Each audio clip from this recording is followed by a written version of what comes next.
What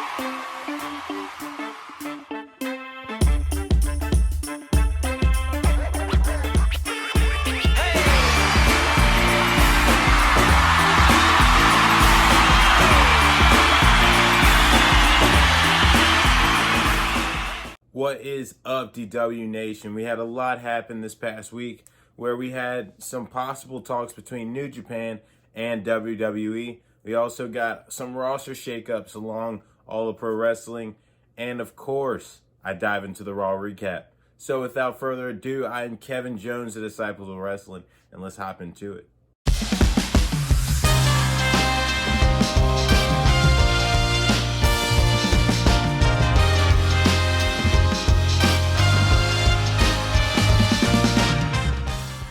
So we start off with possible talks between New Japan and WWE. Now this made waves in wrestling news on Friday, and this ends up being going back from the end of March to the beginning of April, where there's been talks between Nick Khan and New Japan on possibly working together. Now, this would mean that WWE will work with New Japan in their bigger shows. And of course, if Daniel Bryan would come back, this would be a nice, very nice proposition for Daniel, where he could always go to New Japan and do some wrestling for them in their bigger shows when they go overseas. And of course, this also means for NXT, they can also be a part of New Japan's bigger events as well with their traveling schedule when they go to Japan. And of course, these have just been talks between Nick Khan and New Japan Pro Wrestling, but as it's been reported, there's been no real negotiations that have started yet, and this was reported via Dave Meltzer. Now, of course, with news like this would catch everyone's attention, and it did. And one of the important people, Mr. Tony Khan, AEW's owner. Now, of course, this ends up being brought up in a promo where this ends up being posted on their Instagram page and all over their social media, where Tony Khan flat out says, if WWE was in talks with New Japan, let's go ahead and review AEW's track record with New Japan, where these past few weeks, the NJPW United States Championship has been defended on their broadcast. They've also had guys such as, of course, the guy who wrestled Jon Moxley for the NJPW Championship, and Kenta, who has been a part of AEW and worked with AEW throughout this process. And of course, their working relationship with Impact Wrestling as well, loaning out El Fantasma and Finjuice and numerous other talents.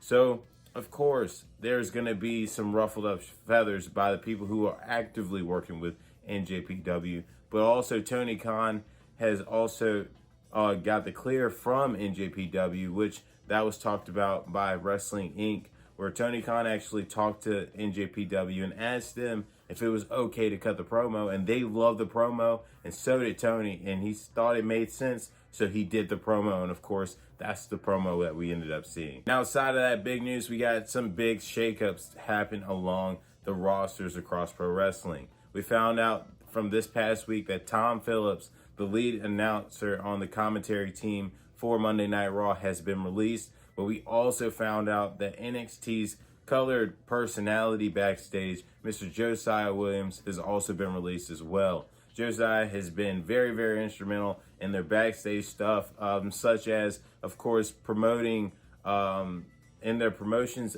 of pay-per-views. We've seen Josiah, of course, make music for it. Of course, he made a remix of the Undisputed Era for Adam Cole and his entrance for TakeOver last year, actually a couple years back. And of course, we also seen him, of course, make videos and packages for wrestlers, other wrestlers as well.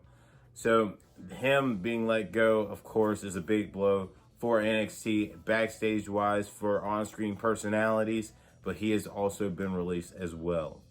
Now, on a brighter side of these, we saw that Mark Henry is officially a part of All Elite Wrestling. He'll be as a lead analyst for their new show that will be coming up on August 13th, AEW Rampage. They'll be premiering on Fridays at 10 p.m. And of course, we'll be hearing from him for the first time this Friday night on Dynamite when he discusses really his reasoning for coming to AEW, and hopefully we get some direction on how long or what kind of contract he will be in with AEW. Now another guy who made their on-screen AEW debut, Mr. Lio Rush, and he was the Joker in the Casino Battle Royal. Well, we found out yesterday that Mr. Lio Rush is officially now signed to New Japan Pro Wrestling, and this is via Fightful Select. This is pretty cool to see. I'm really happy for my guy. He always wanted to wrestle for New Japan, and now it's nice to actually see that he will get that chance as an official wrestler for New Japan Pro Wrestling. Now with that news locked down, it's time for the Raw recap.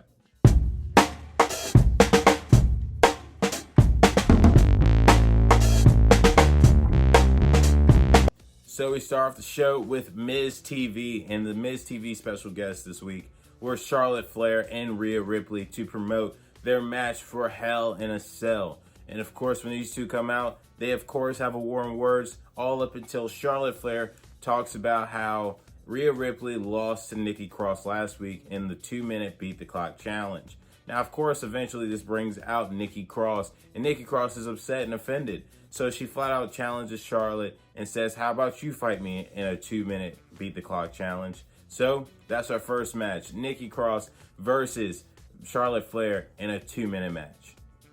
Now these two start off their match, and Nikki Cross is doing a good job of just avoiding Charlotte, just to kill time. And of course, Charlotte goes to chase Nikki Cross, and eventually she gets to the commentary table where her and Rhea Ripley are face to face, having a few words back and forth.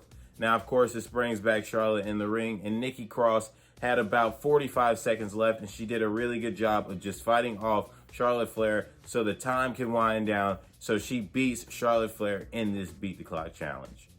Now we go backstage, and it is Matt Riddle talking to Mr. Damian Priest.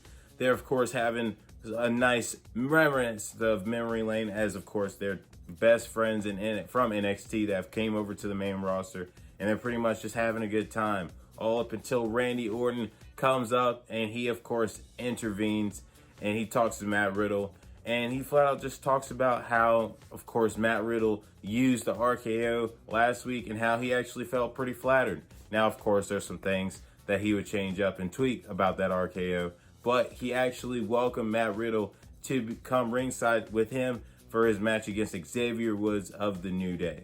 Now we get the match of Xavier Woods versus Randy Orton. And of course, Xavier Woods does a great job of holding his own throughout this match. He even came up with a lot of creative reversals to create offense from all of Randy Orton's greatest hits, like the draping DDT and the RKO. But what it took was a lot of creative maneuvering from Randy Orton to hit the Bro Derek, yes, Matt Riddle's finisher, for the win, which was ecstatic. This brought ecstatic joy to Mr. Matt Riddle, and of course they celebrate at the end of this match. Next up, we got Shayna Baszler versus Reginald. We have ourselves a nice recap video to recap Reggie costing them their tag team title match last week, and now, of course, we have them about to go into their match this week. And right before Reginald goes out, we have Nia Jax in the backstage area actually asking Reggie if she could support him on the outside and give him some backup while he's wrestling Shayna, and Reginald ends up declining. Of course, she ends up wishing him luck, and now we're starting with this match. Now, Reggie does a good job of avoiding Shayna for the most part, all up until she gets a hold of this man's left leg. She ends up aiming at this throughout most of the match, even locking in a calf crusher and an ankle lock on the left leg. Now, Reggie ends up fighting her off for a little while, all up until she's able to lock in the Karakuda clutch. And as this is happening, they're backing up over to the ramp size back turnbuckle, where that ends up spitting out fire, and it distracts Shayna enough to where Reggie can get the roll-up victory, and this means over for a celebration by Nia Jax and Reggie at the backstage area. With that, we get our next match of the night, and it is T-Bar Mace versus the Lucha House Party. And this starts off with Lucha House Party having some nice tag team work to try to knock off T-Bar, and this is very, very short-lived. Overall, T-Bar and Mace dominated this match. This was an extended squash match, even though Lucha House Party had in some offense. But this thing finishes with a double choke slam and a win for T-Bar and Mace. Next up, we have coming out the United States Champion, the Celtic Warrior, Sheamus. And he is out to talk about, of course, the 2-on-1 attack from Humberto Carrillo and Ricochet from last week. And he says, I'm going to fix him. I'm going to fix him. The whole purpose of this U.S. Championship was for me to bring out open challenges and to stake my claim as a very dominant champion. So you know what? I'm going to do it tonight, and I'm going to wrestle both of them in separate matches. So who's going to be first? And out comes Ricochet. Ricochet gets dominated. He gets dominated for a majority of this match. But his saving grace was Humberto Carrillo's music hitting and him coming out to where he can get a roll-up victory over the United States Champion. So, with that, of course, Humberto Carrillo's the next one to have his match. And he gets dominated very, very easily. Actually, he might have had a little more offense than Ricochet did. But overall got dominated. All up until, of course, Sheamus was feeling himself. He took out Humberto, then went to the outside and kicked Ricochet. But this ends up backfiring as Ricochet gets involved by distracting Sheamus enough to where Humberto Carrillo can get a roll-up victory as well. So, our guy Sheamus had a rough week. He got 2 pinfall losses against 2 different guys in the same exact night, back-to-back. So our next match is a women's tag team match, and it is to determine the number 1 contenders for Natalya and Tamina.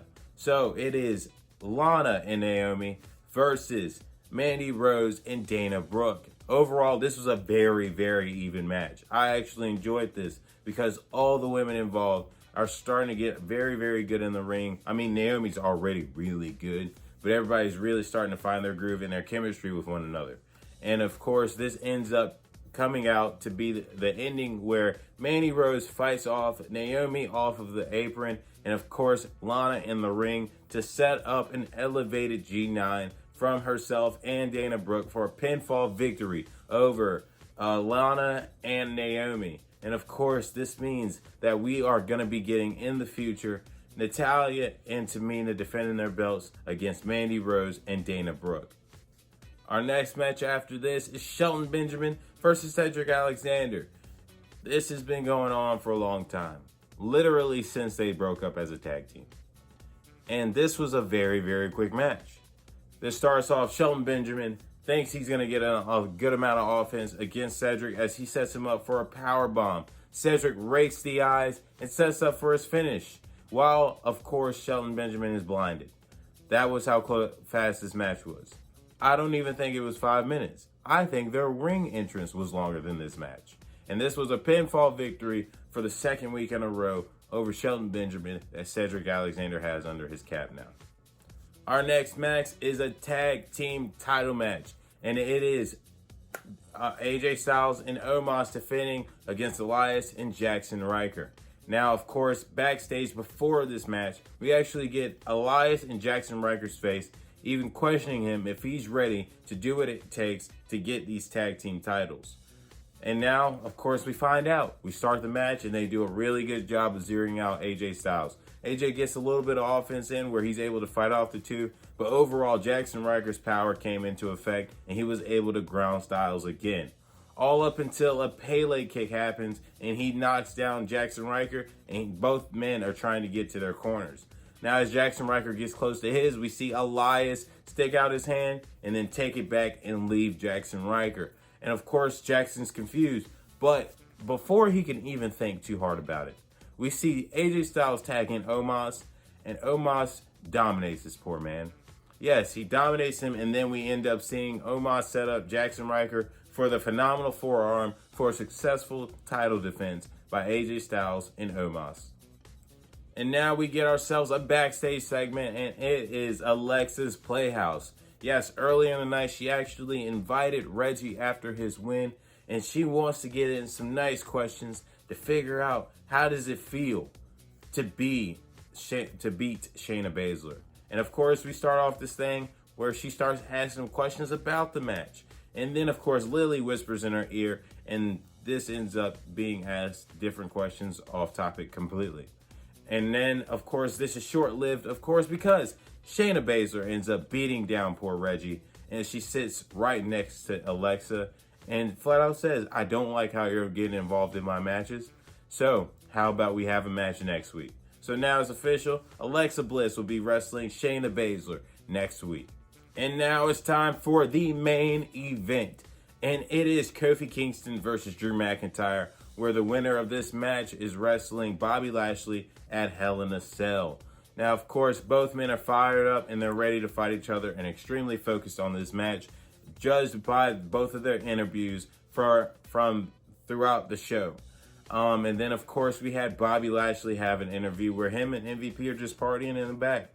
And this man's not worried at all because, like he said, I got confidence that no one is going to take this belt away from me. So what am I sweating for?